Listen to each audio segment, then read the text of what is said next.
ثم خرج الصحابة بالبلاد وجاء الصحابة والتابعون إلى هذه البلاد وأقاموا فيها مدارس ومساجد، وكان في الدولة المغولية مدارس كثيرة في قرب دلهي وما جاوره، ولكن لما غلب الإنجليز على ملك الهند عطل المدارس وعطل الأوقاف وفرض الحظر على التعليم والدراسة، وقلت بل انتهت المدارس ولم تبق أي مدرسة إلا بعضها في بعض الأمكنة. وبلغ الأمر إلى أن مسلما إذا توفي فيلقون جنازة الميت على السرير ويذهبون إلى أماكن مختلفة لكي يجدوا رجلا يصلي عليهم صلاة الجنازة. في هذه الأوضاع الحرجة والأحوال السيئة للغاية فكر العلماء الربانيون وعلى رأسهم فضيلة الشيخ الحاج إمداد الله المهاجر المكي والشيخ العلامة محمد قاسم النانوتي والشيخ رشيد أحمد التنكوي وكذلك الشيخ الحاج عابد حسين وبعض الآخرين، وقرروا إنشاء مدرسة في ديوبند.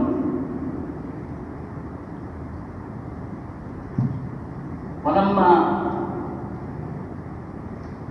تغيرت الأحوال وشارك علماء الجامعة في جهاد شاملي وقاتلوا الإنجليز، فحدث لبعضهم الخطر، فهاجر الحاج إمداد الله المهاجر المكي إلى مكة،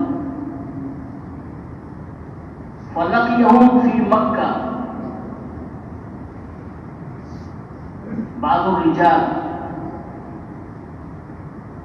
وقالوا ادعوا لمدرستنا يا شيخ، فإن أقمنا في ديوبند مدرسة إسلامية صغيرة. وقال الحاج إمداد الله المهاجر المكي سبحان الله إنك تقول أقمنا مدرسة في ديوبند ولا تعلم كم من العلماء الربانيين الغيارة على الدين اتصلوا بالله تبارك وتعالى وأنابوا إليه ودعوا الله أن يوفقهم لإنشاء مدرسة تكون سببا للحفاظ على الدين وللاحتفاظ وصيانة المسلمين في هذه البلاد. فالمدرسة التي بدأت بمعلم واحد وطالب واحد لإخلاص بناتهم نجحت في أهدافها ومقاصدها وأصبحت فيما بعد جامعة كبيرة يشار إليه بالبنان وله مكانة مرموقة شامخة في الجامعات والمدارس الإسلامية. وقد يروى أن العلامة رشيد رضا كان مديرا لمجلة المنار في مصر القاهرة، سار الهند وذهب إلى لكنو وزار علماءها، ثم قال لهم إني أريد أن أذهب إلى ديوبند وألقى العلماء هناك. وقال بعضهم لماذا تذهب إلى ديوبند وإنهم علماء متقشفين متشددين؟ وقال أنا عزمت منذ بدأت الرحلة من مصر أن أحضر إليهم وأكلمهم. فجاء إلى ديوبند فاستقبلهم علماء الجامعة وعلى رأسهم شيخ الهند العلامة محمود حسن والمحدث الكبير العلامة أنور شاه الكشميري. وخطب العلامة الكشميري أمامه وبين نهج الجامعة في فهم الكتاب والسنة. وقال الشيخ رشيد رضا ما رأيت مثل هذا الشيخ الجليل قط. ثم لما عاد إلى مصر كتب انطباعاته في مجلة المنار وقال ما قرت عيني أي ما سررت في الهند بمثل ما سررت برؤية مدرسة ديوبند، وإني رأيت في ديوبند حركة علمية لم أرها في الأزهر. وكتب مقالا طويلا حول انطباعات. وكذلك اعترف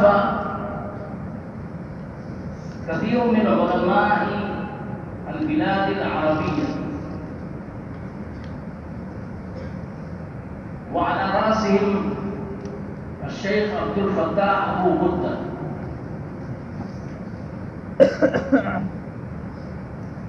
وأستاذه، فإنهما سرا جدا بما كتبه الشيخ محمد زاهد الفوزي بما خدم علماء الجامعات للحديث النبوي الشريف. والشيخ زاهد الكوثري حينما رأى فتح الملهم وطالعه للعلامة شبير أحمد العثماني وقال له، كتب إليه: أنتم مفخرة لنا يا شيخ.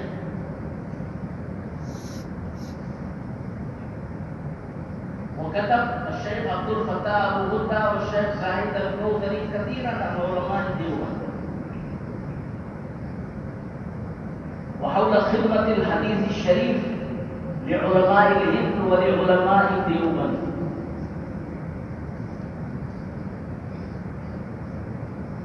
فلعلماء الجامعة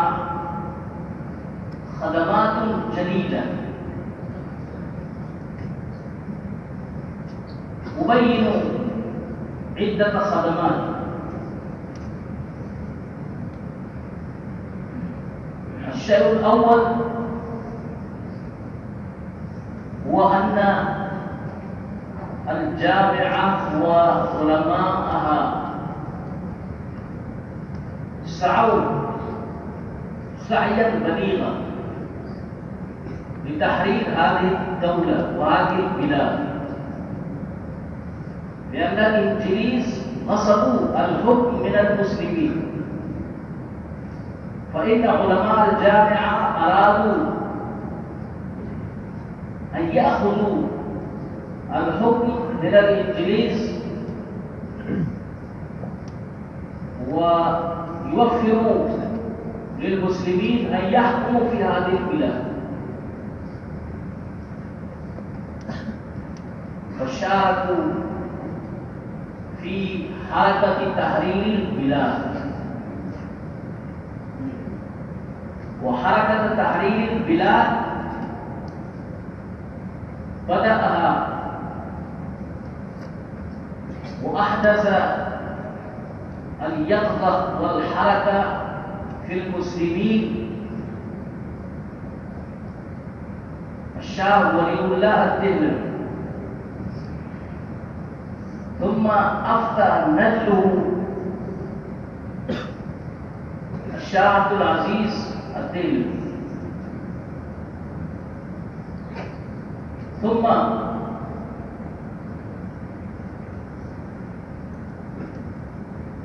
خرج العلماء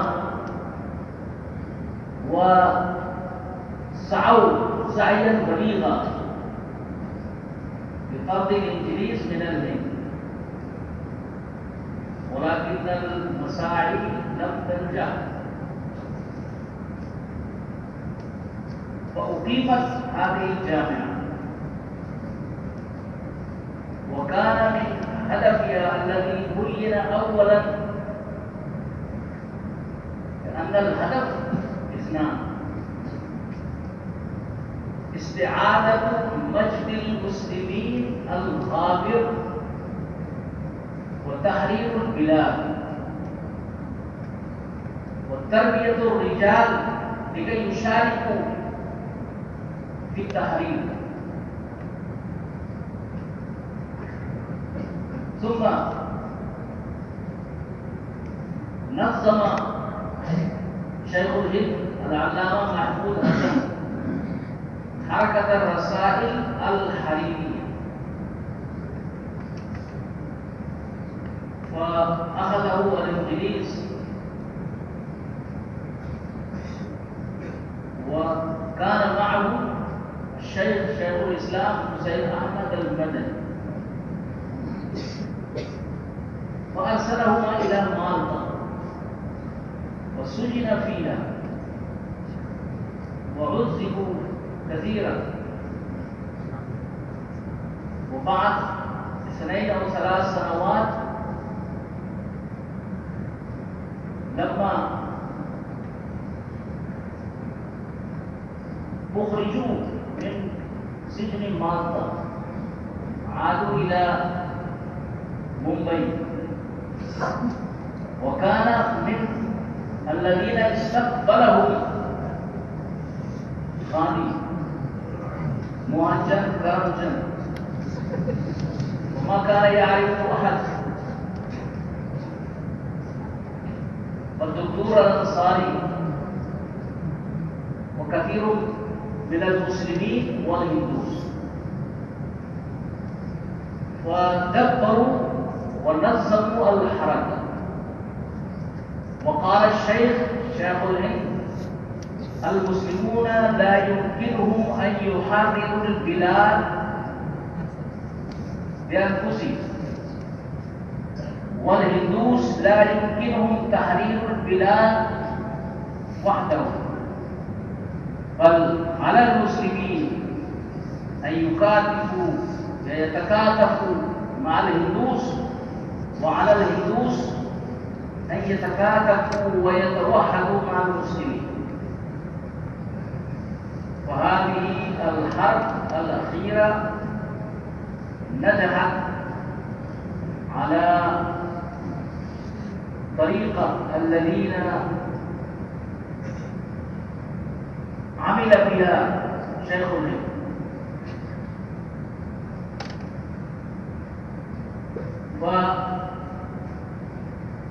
وشارك علماء الجامعة ومشايخهم وخريجوهم في حركة التحرير، وتحررت البلاد بعد سعي كبير.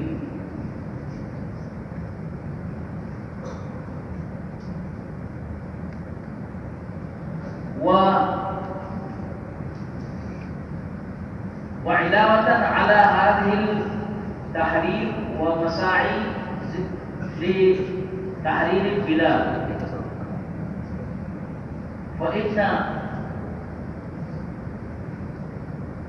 علماء الجامعة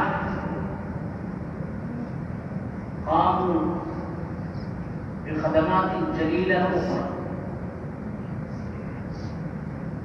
من أهمها الاحتفاظ بالإسلام في صورته الأصيلة،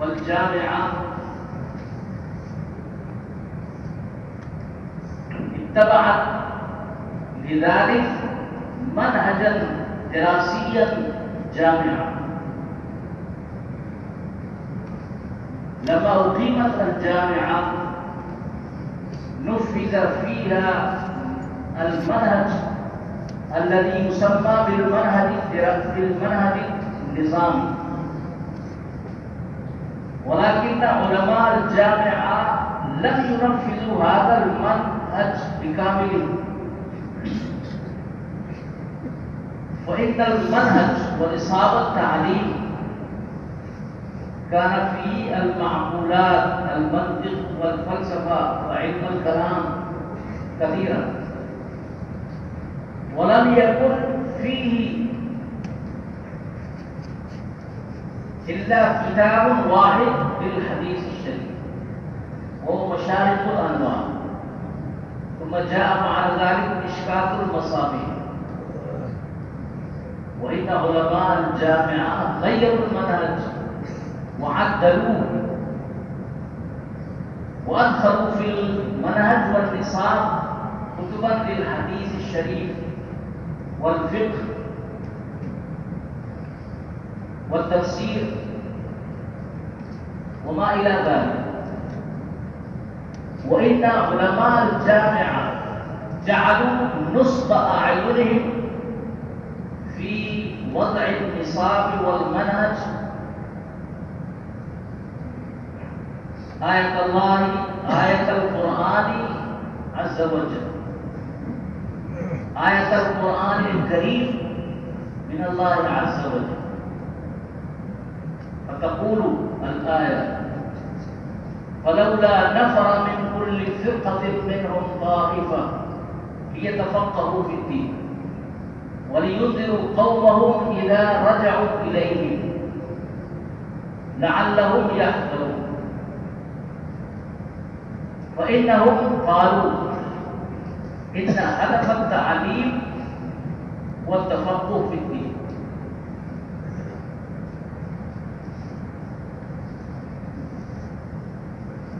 وكذلك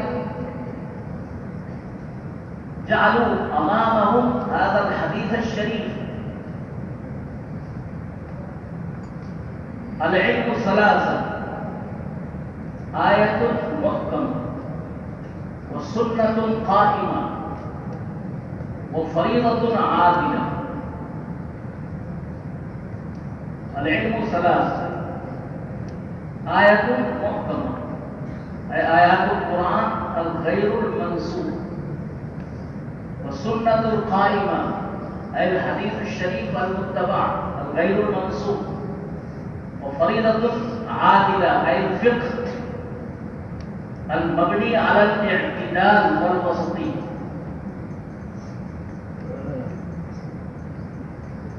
آية محكمة القرآن والتفسير، والسنة القائمة أي الحديث وأصوله، وفريضة عادلة أي الفقه وأصوله. فهذه العلوم الستة، العلوم الشرعية الأصيلة: التفسير وأصوله، الحديث وأصوله، الفقه وأصوله.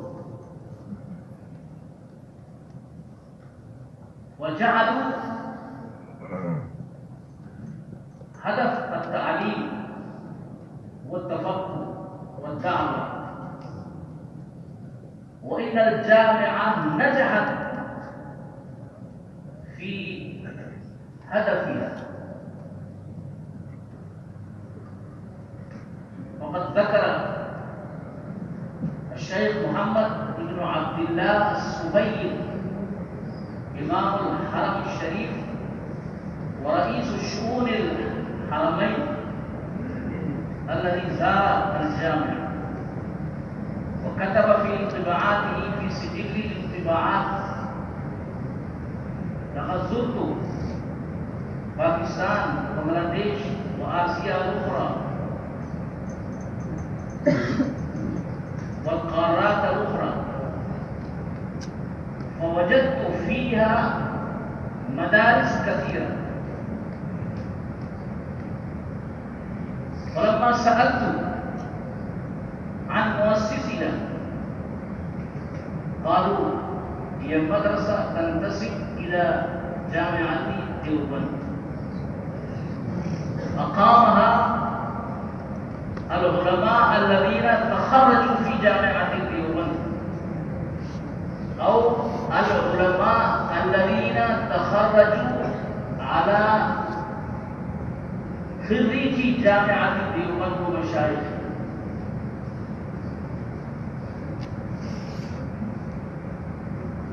فالمنهج الذي يطبع في جامعة دار العلوم وكافٍ والناجح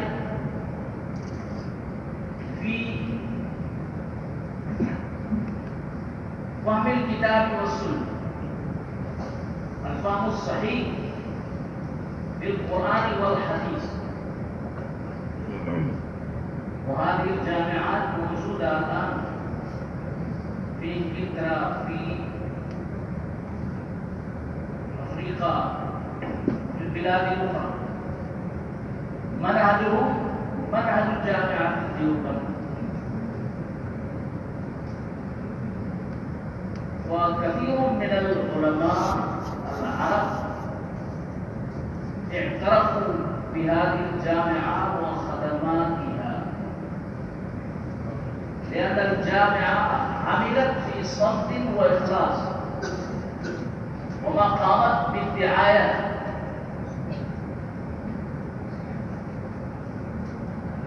فقد زار الجامعة قبل سنوات الدكتور عائد الذي له كتاب معروف لا تحزن طبع فيه آلاف وآلاف نسخ، وإنما زار الجامعة وأعطاني نسخة من ذلك الكتاب. جاء الجامعة وألقى خطبة قوية في مسجد جامع الرشيد، ولما ذهبنا إلى نظيف الجامعة بدأ يتكلم مع الأساتذة، وكنت أنا كذلك فيه، فقال شيئا عجيبا، قال: نفس العلم ومحض العلم يمكن أن يوجد في مكان آخر كما يوجد في ديوب، ولكن نور العلم الذي رأيت في هذه الجامعة وفي أساتذتها وفي مبانيها وفي طلبتها لا توجد في أي مكان آخر. وقال: حتى لو زرت الأزهر الشريف ولقيت شيخ الحديث فيها مثلا، يمكن أن يلقاك وهو يدخن السجاد، ويمكن أن يطالع أو يدرس صحيح البخاري أو أي كتاب آخر ويدخن السجاد ويلبس البنطلون، فليس لهم نور ولا يحترمون العلم، الاحترام، الأدب، النور الذي أرى في هذه الجامعة ما رأيته في العالم أي في أي مكان ما رأيته. فهذه من ميزات الجامعة، وهذه من عطاء إخلاص وتفاني بناة هذه الجامعة ومسؤولين. وإن الجامعة كذلك أدت خدمات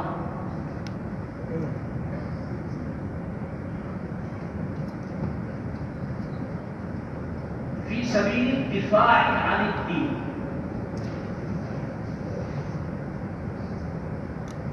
وقد قال النبي صلى الله عليه وسلم: افترق اليهود على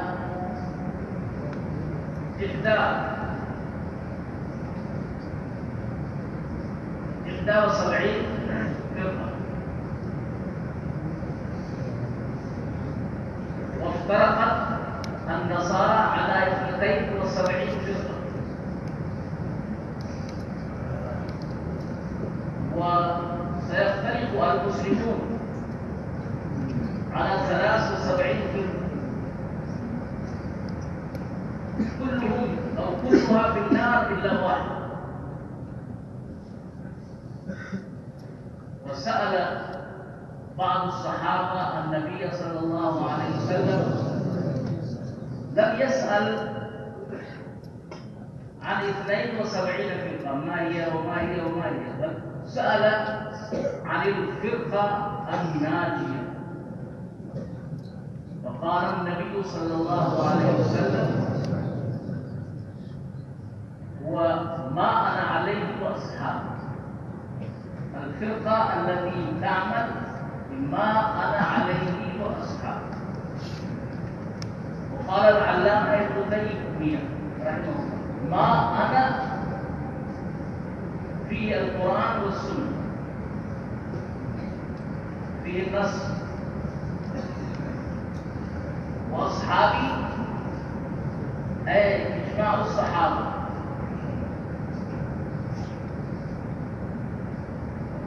رواية معروفة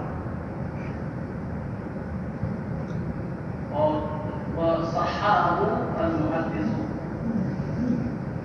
في أبي داود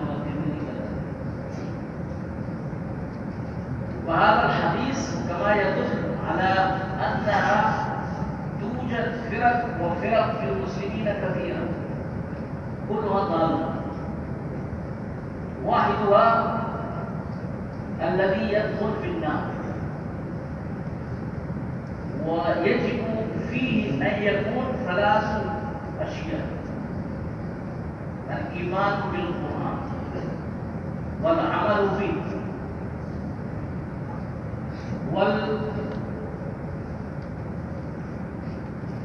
والاهتمام بالحديث والعمل بنشره ودعوته.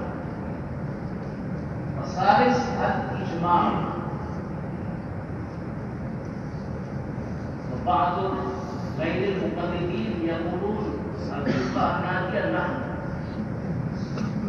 ما شاء الله، مع أنهم لا يعترفون بالإجماع، لا يقولون بالإجماع، ولا يقولون بحجية أقوال الصحابة. كان رجل اسمه عبد الحق في بنارس كان يقول إن عبد الله بن مسعود كان يذكر أو يحفظ 8 أحاديث ونسيها في آخر حياته، فإنهم يسيئون الأدب إلى الصحابة ولا يعترفون بحجيتهم وعدالتهم، كيف يدخلون في هذه الفرقة الناجية؟ والفرقة الناجية هي أهل السنة والجماعة، مأخوذ من هذا الحديث.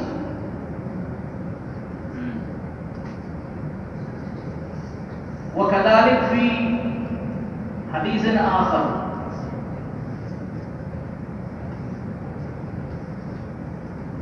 إنما أنا قاسم من يريد الله به خيرا يفقهه في الدين، وإنما أنا قاسم والله يؤمن.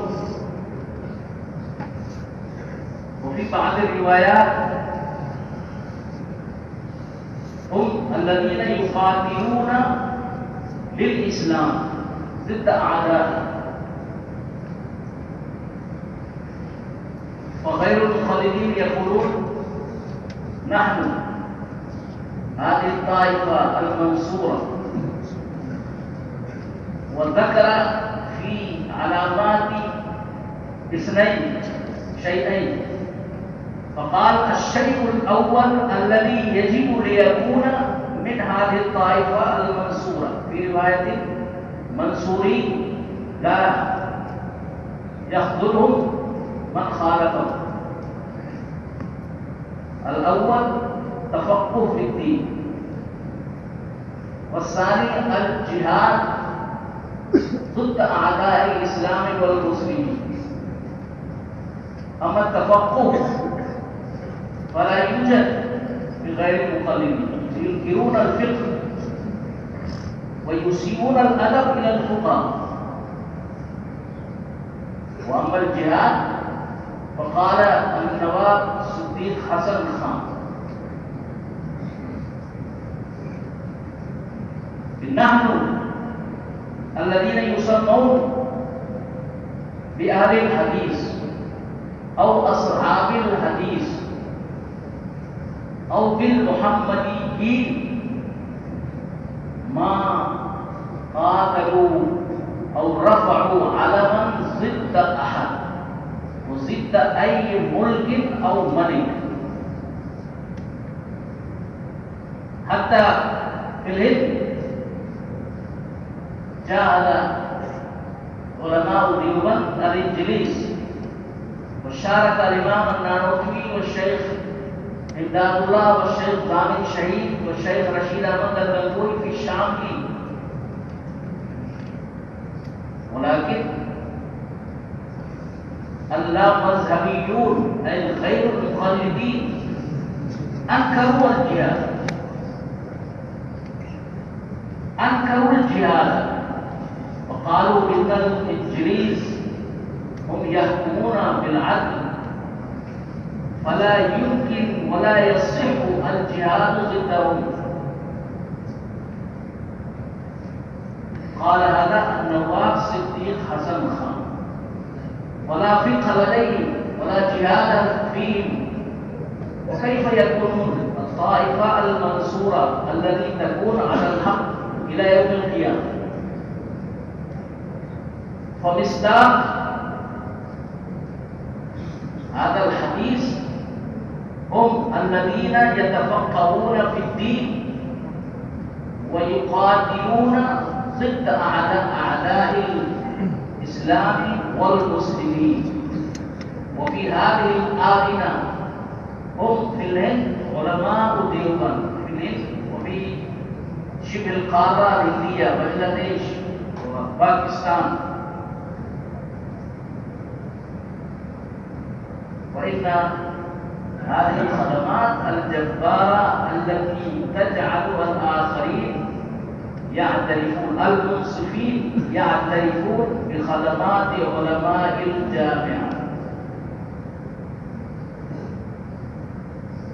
أما خدماتهم حول الحديث الشريف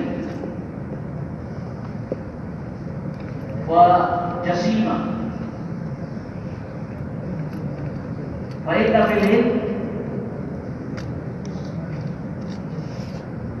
في بداية كان الذين يشتغلون بالحديث،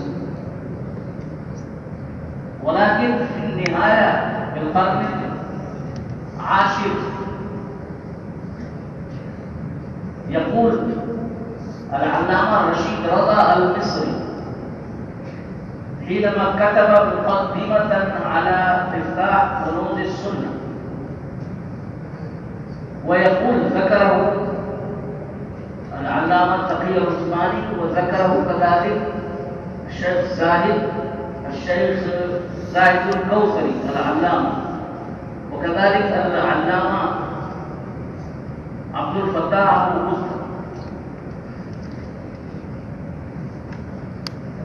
وقد وفقني الله تعالى أن أقرأ على الشيخ عبد الفتاح أبي غدة حينما كنت أدرس في دورة الحديث الشريف. زار الجامعة وطلب منه الأساتذة أن يدرس الشيء من الحديث الشريف،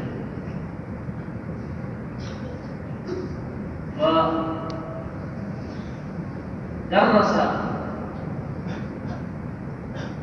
كتاب علوم الحديث الشريف، كان فيه جميع أساتذة دار العلوم، وكان فيه جميع طلبة دورة الحديث في دار الحديث القديمة الفوقانية.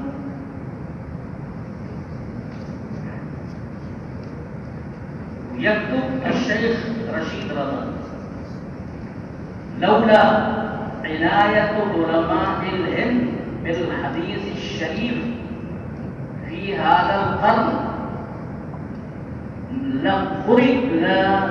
لقضي عليهم بالزوال.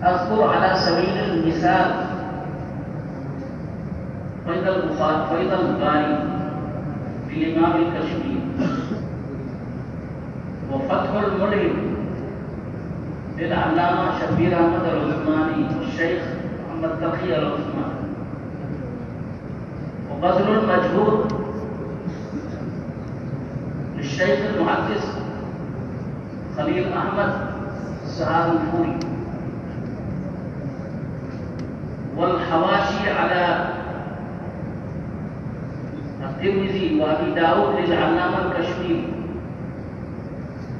ومعارف السنن للشيخ البنوري، وأوجز المسالك للشيخ محمد زكريا الكاندلي، ودامع الدراري على البخاري الشيخ رشيد أحمد الغنغوري، وكذلك الكوكب الدوري والكتب الأخرى كذلك. وإلى جانب هذه الخدمات في ميدان التصنيف والتأليف للجامعة خدمات في تدريس الحديث الشريف، فكما يدرس الحديث الشريف في هذه الجامعة كما أعلم لا يدرس في أي مكان ولا يوجد في الأمكنة الأخرى إلا بعض الأمكنة. في الحديث وجماعة الحديث لا يوجد مثل هذه الطريقة. وفي الحديث الشريف أن النبي صلى الله عليه وسلم قال: الذي يصلي علي يكون في القيامة أقرب مني مجلس. ومصداق هذا الحديث هم مدرسو الحديث الشريف ومتعلمون في هذه الجامعة من الصباح إلى المساء بل إلى الليل يقرأ الطلبة الحديث ويصلي على النبي صلى الله عليه وسلم والأستاذ وجميع الطلبة، وفي حديث واحد مرات عديدة. فهذه الفضيلة يحصل للطلبة الذين والمدرسين الذين يشتغلون بالحديث النبوي الشريف. وانتسابكم وانتماؤكم إلى هذه الجامعة باعث فضل والشرف لكم، وهذا الشيء يحثكم على أن تجتهدوا جهدا بليغا لكي تكونوا على أحسن طريق خريجي هذه الجامعة، وتخدموا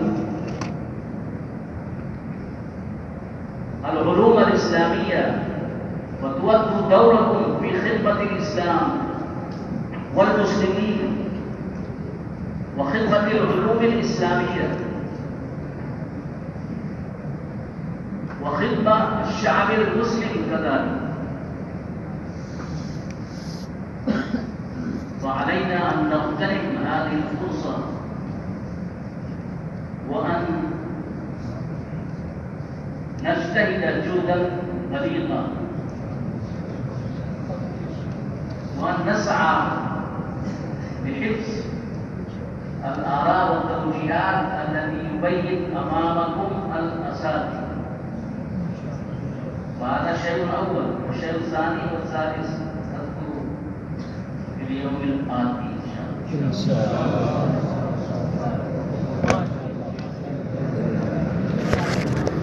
ما شاء الله.